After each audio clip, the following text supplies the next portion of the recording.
अच्छा भैया, अस्सलाम वालेकुम डियर स्टूडेंट्स, वेलकम बैक। आज का हमारा टॉपिक है इम्पोर्टेंस ऑफ कार्बन। बड़ी दफ़ा पेपर में आ चुका है, लॉन्ग के हवाले से इंतहाई इम्पॉर्टेंट टॉपिक है। कार्बन की इम्पोर्टेंस पर नोट लिखें, कार्बन की क्या अहमियत है, कार्बन के क्या एडवांटेजेस हैं, कार्बन की क्या जो है रोल है हमारी लाइफ के अंदर, इस चीज़ की हमने बात करनी है। तो सबसे पहले अगर बात की जाए कि carbon is the basic element of all organic compound. आपको पता है जितने भी ऑर्गेनिक कंपाउंड होते हैं उनमें कार्बन और हाइड्रोजन लाजमी पाए जाते हैं। इसका मतलब क्या है कि जो हमारे पास ऑर्गेनिक कंपाउंड हैं उनके लिए कार्बन का होना लाजमी है। Carbon has unique properties. Carbon की एक मतलब हट कर प्रॉपर्टीज़ हैं दूसरे तमाम एलिमेंट से। कार्बन की जो खसूसियात हैं वो यूनिक हैं। इसी वजह से कार्बन को सेंट्रल पोजीशन हासिल है लाइफ में।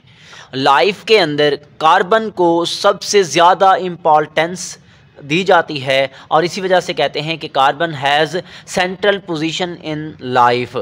अब कैसे प्रॉपर्टीज़ की बात करते हैं तो सबसे पहली जो खासियत है, प्रॉपर्टी है कार्बन की, वो है कार्बन एज आ टेट्रावेलेंट। इंतहाई इंपॉर्टेंट शॉर्ट क्वेश्चन, बड़ी दफ़ा शॉर्ट क्वेश्चन के हवाले से पेपर में आ चुका है कि carbon is a tetravalent explain. इसका लफ्ज़ी मतलब ये है कि कार्बन के पास 4 वैलेंसी होती है। कार्बन की वैलेंसी 4 है। टेट्रा 4 को बोलते हैं, 4 को बोलते हैं वैलेंट, वैलेंसी से निकला है, मतलब कार्बन की वैलेंसी 4 है। अब अगर बात की जाए carbon is a tetravalent, carbon tetravalent है। It forms covalent bond with many other elements. Carbon क्या करता है, दूसरे बहुत सारे एलिमेंट्स के साथ जो है ये कोवेलेंट बॉन्ड बनाता है। कोवेलेंट बॉन्ड किसे कहते हैं, जो इलेक्ट्रॉन के इश्तराक की वजह से बने। अब इसके साथ देखा जाए carbon atom combine with 4 atoms are radicals. Combine क्या करता है, दूसरे 4 एटम्स या रेडिकल के साथ कंबाइन होगा, बॉन्ड बनाएगा, क्योंकि इसकी वैलेंसी क्या है, कार्बन की 4 है। इसी वजह से ये दूसरे 4 जो है के साथ क्या कर सकता है, बॉन्ड बना सकता है। अब इसी के साथ साथ अगर बात की जाए देयरफॉर 4 बॉन्ड्स आर फॉर्म, क्योंकि कार्बन के पास 4 वैलेंसी हैं। जैसे कि आपके पास ये कार्बन है, इसके पास ये वैलेंसी, ये वैलेंसी, ये वैलेंसी, ये वैलेंसी। कार्बन क्या करता है, दूसरे 4 एटम्स के साथ, एलिमेंट्स के साथ, रेडिकल्स के साथ बॉन्ड बना सकता है। इसी वजह से इसके पास कितने बॉन्ड बनेंगे, 4 बॉन्ड बनेंगे। These 4 bonds are arranged symmetrically. इनकी एक मतलब कि जो तरतीब है वो एक ख़ास तरतीब के साथ सिमेट्रिकली जो है वो क्या होते हैं, अरेंज होते हैं, तरतीब पाते हैं।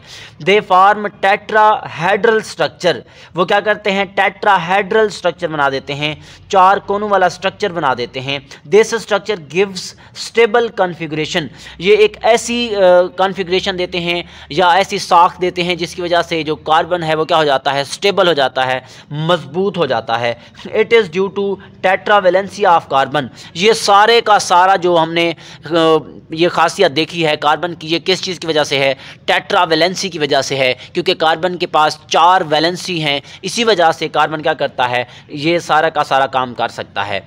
अब अगर बात की जाए कार्बन कार्बन कम्बिनेशन, कार्बन क्या करता है, कार्बन जो है दूसरे कार्बन के साथ ही क्या कर सकता है, बॉन्ड बना सकता है, म्यूचुअली शेयरिंग कर सकता है। जैसे कि आप देखें कार्बन एटम्स कंबाइन म्यूचुअली, ये कार्बन जो होते हैं वो आपस में बॉन्ड बना सकते हैं, जोड़ सकते हैं, and form a stable structure, और एक स्टेबल स्ट्रक्चर बना देते हैं। Organic compounds are formed due to this stability या दिस एबिलिटी। इस सलाहियत की वजह से कार्बन जो है क्या करता है, ऑर्गेनिक कंपाउंड को बनाता है। जितने भी ऑर्गेनिक कंपाउंड हैं वो कार्बन की इस खासियत की वजह से स्टेबल रहते हैं, उनकी शक्ल बनती है। इसके बाद अगर देखा जाए जब कार्बन जो है बॉन्ड बनाता है दूसरे एटम्स के साथ या रेडिकल्स के साथ, या कार्बन के साथ बॉन्ड बनाता है, तो मुख्तलिफ तरह की जो है चेन्स हासिल होती हैं। जैसे कि आपके पास दे सकते हैं ये अनब्रांच्ड है, जिसको आप स्ट्रेट चेन कहते हो। ये जो है रिंग्ड स्ट्रक्चर है, और ये आपके पास ब्रांच चेन है, जैसे कि आप देख सकते हैं ये सारी ब्रांचेस निकली हुई हैं। तो ये सारी की सारी खसूसियात जो है कार्बन की किस वजह से है, इसी टेट्रावेलेंसी की वजह से कार्बन ये काम कर सकता है। अब इसके बाद अगर हम बात करें द कार्बन बॉन्ड्स, कार्बन और कार्बन मतलब कार्बन जो दूसरे कार्बन के साथ आपस में बॉन्ड बनाते हैं वो क्या करते हैं, ऑर्गेनिक कंपाउंड का स्केलेटन ढांचे को बना देते हैं। जिस तरह हड्डियां हमारे ढांचे को बनाती हैं और हमारी शक्ल सूरत को मेंटेन करती हैं, बिल्कुल उसी तरीके से कार्बन आपस में म्यूचुअली शेयरिंग करके बॉन्ड बना के क्या कर सकते हैं, ऑर्गेनिक कंपाउंड का स्केलेटन या ढांचा बनाते हैं। अब इसके साथ साथ अगर बात की जाए combination of carbon with other elements, ये तो सबसे पहले मतलब यहाँ पे हमने बताया था कि कार्बन कार्बन जब कंबाइन होते हैं फिर हमें क्या फ़ायदा मिलता है। अब इसके बाद जो है कार्बन दूसरे एलिमेंट्स के साथ बॉन्ड कैसे बनाता है और ये खासियत हमने इस खासियत की बात करनी है। इस पैराग्राफ से आप लोगों को काफ़ी सारी मारूजियाँ देखने को मिलेंगी, जैसे कि कार्बन कंबाइन होता है हाइड्रोजन, ऑक्सीजन, नाइट्रोजन और सल्फ़र के साथ। इनके साथ कंबाइन होने की वजह से बहुत सारे कंपाउंड की वैरायटी बन जाती है, अक़साम बन जाती हैं, जैसे कि कार्बन हाइड्रोजन बॉन्ड। आपको पता है जब कार्बन और हाइड्रोजन बॉन्ड टूटता है तो इससे बहुत ज़्यादा मिकदार में एनर्जी निकलती है और वो एनर्जी जो है हम बॉडी के अंदर इस्तेमाल करते हैं एटीपी की फॉर्म में। इसी वजह से कहते हैं कि कार्बन हाइड्रोजन बॉन्ड जो है वो मेन सोर्स ऑफ एनर्जी है, एनर्जी का बहुत ही बड़ा ज़रिया है। इसके बाद अगर बात की जाए ग्लाइकोसिडिक लिंकेज, ये मारूजी है। कार्बन जब ऑक्सीजन के साथ बॉन्ड बनाएगा, कार्बन जब ऑक्सीजन के साथ एसोसिएट होगा तब हमारे पास जो बॉन्ड बनता है वो कौन सा है, ग्लाइकोसिडिक बॉन्ड है। और ग्लाइकोसिडिक बॉन्ड कहाँ पे बनता है, कार्बोहाइड्रेट्स के अंदर। इंपॉर्टेंट मारूजी है।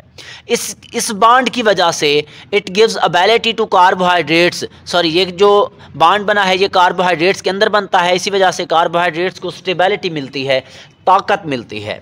अब इसके बाद बात की जाए पेप्टाइड बॉन्ड की। Carbon combines with nitrogen in imino acids. अब आप देखें इमाइनो एसिड्स के अंदर कार्बन किस चीज़ के साथ मिलता है, नाइट्रोजन के साथ मिलता है। और जब बॉन्ड बनता है उस बॉन्ड को हम नाम देते हैं किस चीज़ का, पेप्टाइड बॉन्ड का। इसका मतलब क्या है कि ऐसा बॉन्ड जो इमाइनो एसिड्स के दरमियान बने उसको हम क्या नाम देते हैं, पेप्टाइड बॉन्ड का नाम देते हैं। Proteins are formed by peptide bond, क्योंकि इमाइनो एसिड्स आपस में मिलती जाएंगी तो हमारे पास लास्ट में जो चीज़ बनेगी वो क्या होगी, प्रोटीन्स होंगे। और प्रोटीन्स को बनाने के लिए ही क्या इस्तेमाल हो रहा है, पेप्टाइड बॉन्ड इस्तेमाल हो रहा है। ये हमारे पास खासियतें थीं। इसके बाद अगर हम बात करें अब इसी कार्बन जो है जब दूसरे एटम्स या रेडिकल्स के साथ बॉन्ड बनाता है, एलिमेंट्स के साथ बॉन्ड बनाता है, तो उस खासियत की वजह से ऐसे मॉलिक्यूल्स बनते हैं जिनका मॉलिक्यूलर वेट ज़्यादा होता है, उनको हम कहते हैं मैक्रो मॉलिक्यूल्स। और ऐसे मॉलिक्यूल्स जिनका मॉलिक्यूलर वेट कम होता है उनको हम कहते हैं माइक्रो मॉलिक्यूल्स। इसका मतलब क्या है कि हमारे पास माइक्रो और मैक्रो मॉलिक्यूल्स की फार्मेशन भी कार्बन के टेट्रावेलेंसी की वजह से होती है। अब आप देखें macro molecules are formed by carbon. इसका मतलब क्या है कि जो माइक्रो मॉलिक्यूल्स हैं वो कार्बन की वजह से ही बनते हैं, जैसे कि सेलुलोज, फैट्स, प्रोटीन्स, ये सारे के सारे माइक्रो मॉलिक्यूल्स हैं। और ये किस चीज़ की वजह से बन रहे हैं, कार्बन की वजह से। They are insoluble in water, जितने भी हैं माइक्रो मॉलिक्यूल्स पानी के अंदर इनसोल्युबल होते हैं। They forms many structures of cells, ये सेल्स की बहुत सारी साख्तें बनाते हैं, क्योंकि सेल पानी के अंदर रहता है तो वहाँ पे अगर ये सेल सोल्युबल होते तो पानी के अंदर ये हल हो जाते और सेल फट जाता, ख़त्म हो जाता। इसी वजह से सेल को मेंटेन करने के लिए जो है ये सारी चीज़ें जो हैं सेल को बनाती हैं, क्योंकि ये पानी के अंदर इनसोल्युबल हैं, हल नहीं होती।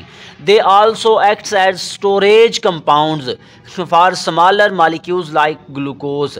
अब ये क्या करते हैं, ग्लूकोज की तरह के छोटे जो मॉलिक्यूल्स होते हैं उनको स्टोर करने का काम भी करते हैं। इसी तरह बात की जाए these smaller molecules provide energy to the body. अब ये जो छोटे मॉलिक्यूल्स होते हैं वो बॉडी को क्या प्रोवाइड करते हैं, एनर्जी प्रोवाइड करते हैं। अब बात करें फार्मेशन ऑफ माइक्रो मॉलिक्यूल्स। अब माइक्रो मॉलिक्यूल्स के अंदर अगर बात की जाए कार्बन के हवाले से, तो carbon is used to form micro molecules.